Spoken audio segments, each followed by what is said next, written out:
I mean, think about this too. And this is kind of my big complaint with the Niners on D. Mm-hmm. The coverage has been soft. The pass rush is not getting home. Yep. But to me, the big problem is that this team has never stopped the run all freaking year. They didn't stop the run in the preseason. They really, if you look closely at the beginning of the year, they didn't stop the run in week 1. The Pittsburgh just stopped running it. They didn't stop the run against the Rams. The Giants did not try to run. They had no Saquon Barkley. James Conner ran for 5 yards a carry, but he only had 11 carries because the Niners were up 21-10 at half. Right. Dallas was down 21-7 at half, so Pollard only had 8 carries. The first team that actually committed to running the ball was Cleveland in week 6, and they ran for almost 5 yards a carry on 34 runs, and they did it with their backup backs. So that's week 6, the first loss. Then week 7, we talked about Cousins endlessly, and rightfully so, but that was the 29th rated rush offense in football, and Alexander Madison, who had been doing nothing. I mean, it ran for 2 yards a carry the week before, ran for 4.9 in that game. And then last week, we can talk about Burrow all we want, but the Bengals had the worst rushing offense in the NFL coming in. They ran for 5 yards a carry in the game. Mixon ran for 5.4 a carry. So now I'm looking at this week, and I'm going, yeah, Travis Etienne is under 4 yards a pop, and Rachaad White the week after is under 4 yards a pop, and Kenneth Walker doesn't look all that great. But guess what? These teams may gash the Niners in the run game if they can't stop the run the way they haven't been able to stop the run seemingly all year. So I think that run D is a major – and if you look at the stats lie. The stats say that the Niners are like 5th in the league against the run. They're not 5th in the league against the run. They're not. If anything, they're a mid-pack or lower run D. I don't care what the stats say. Teams just haven't tried them. And if they do stick to the run, they rank 18th in yards per carry allowed. So it's not a good run defense. That's way more that's a greater indicator than their 5th of total rushing yards per game. Okay, so the run defense, it is a problem. And I don't see how the Niners didn't see this coming. They made a trade. They signed Javon Hargrave, but it was a trade.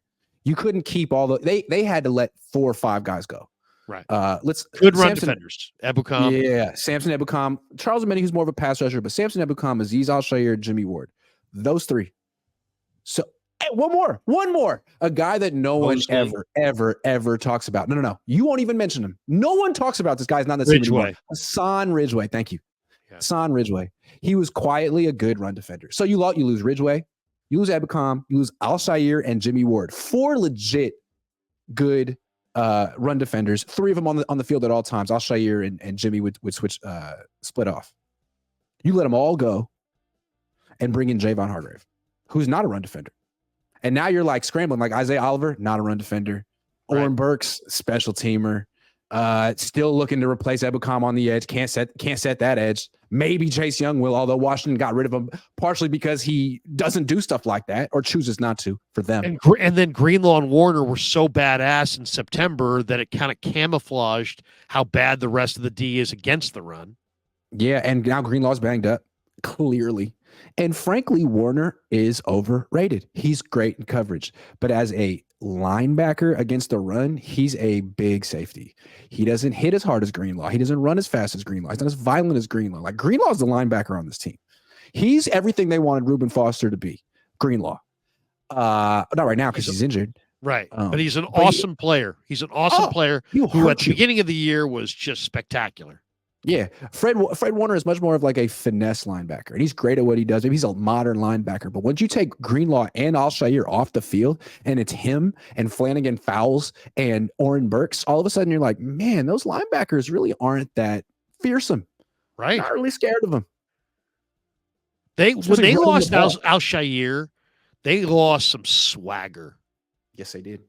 He's looking back on it, I know the argument was, hey, man, he's only on the field 25% of the snaps and you only play 3. So what? He was a starting caliber guy. You developed him. I would have paid him. Now he's making so good against the run. Tackles a game for Tennessee. Ebukam was so good against the run.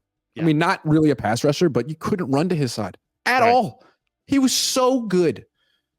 And you replaced him with Cleveland Farrell, who's not good. I'm sorry. He's decent. He's not good. You thought Drake Jackson was going to be that guy. Right. No. None of these guys are.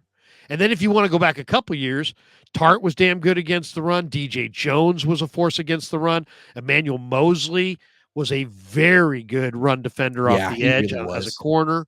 They lost a bunch of guys who were dogs who would just go out there and K1, another guy, undersized guy, but would detonate people. And if you think about it, remember, Robert Saleh took over this defense in 2017. The previous year, Jim O'Neill, defensive coordinator, had the worst run defense in franchise history. Saleh comes in, first thing he does is fix the run defense in the first year. That was the first thing that he changed about this team and this culture, the run defense. And that's the first thing that Steve Wilks gave up. Very frustrating. And that to me, that's my main concern. Hey, and by the way, the Niners, I'll just say it loudly for some people who may think otherwise. Niners probably aren't beating Lamar and the Ravens. They're the number one rush D, and they just discovered this kid Keaton Mitchell, and they're going to run the ball all day on Christmas. So if you can't stop the run and you get to that Christmas game against the Ravens, good luck. That's why I just don't get the Chase Young. I mean, it's fine to trade for Chase Young. You didn't give up that much for him, but you really think he's going to make you like? He's going to fix all your problems. Right. You can't rush the quarterback because you can't stop the run or cover anyone. Like, you can't stop the quick passing game or the run game. So you don't get to rush the quarterback. You don't get to. It's not 3rd and 9. Right. No, that's on you. So add as many pass rushers as you freaking want, but I don't think that's going to really change much. And you can sit here and say, man, Grant, Larry, you guys are being hyper negative. No, we're not. I watched that Bengals game on the binoculars. I've watched that game 5 times. I've watched the condensed version. I've watched the all 22 3 times. The 49ers had no resistance in that game. We can talk about the offense, and the offense has got problems. We'll get to them next.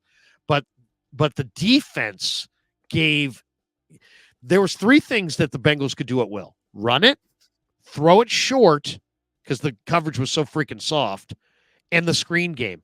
And they never even went to the screen game because they didn't need it. Yeah. If the Niners have not defended the screen well, but they didn't even need to throw screen passes in that game because they were doing everything else. They're like, hey, we'll just run it and throw short, and we'll let Burrow run a little bit. If the Niners had stopped their run game, it's shut down their short passing game and shut down Burrow's scrambling on 3rd down, they still would have lost that game because they would have gone to the screen game and they would have ruined the Niners defense on those screens all afternoon. They had more in their plan than they even used. Any defense that gives up 19 completions in a row needs to change a lot. Yeah. Whatever they're doing, whatever they're trying to do, like that was your game plan. That happened in the first half. You studied the Bengals. You put that game plan together, said, we got to play zone, man. We got to be careful here. And you had to go back at halftime and be like, you know what? We were 100% wrong with 2-man coverage. Like, I don't know. If I were a player on the team, I'd be lacking confidence in the coaching staff as well. Like, how did we do this? It's our fault, but it's also your fault. 19 completions and we don't adjust. What are we doing, Steve? This didn't happen to us last year. We were good last year. We were confident last year. Last year, every time we played a team, they lost the next week. No one's afraid of us. Why? Totally. I mean, it's just, this defense used to have a swagger. This defense used to have an after effect. Last year, every team that played them was like licking their wounds the next week. This week, but can we come back to Bosa? Not so much. Can we come back to Bosa now? You paying him $35 million a year. He's supposed to be that leader on your defense, and yeah, he's still playing well according to Pro Football Focus. But maybe Wilks should step up. But maybe the fact that Bosa went from being like the Incredible Hulk to a very good football player is another issue with the Niners defense. Why did a guy who had 18 sacks last year suddenly can't get to the quarterback? And why did it start happening last year? We'll never really know what's going on with Nick Bosa, but something's going on with Nick Bosa. And I bet you the Niners talk about it privately. They just do it in very hushed tones and it's very quiet private rooms where no one can hear. Right.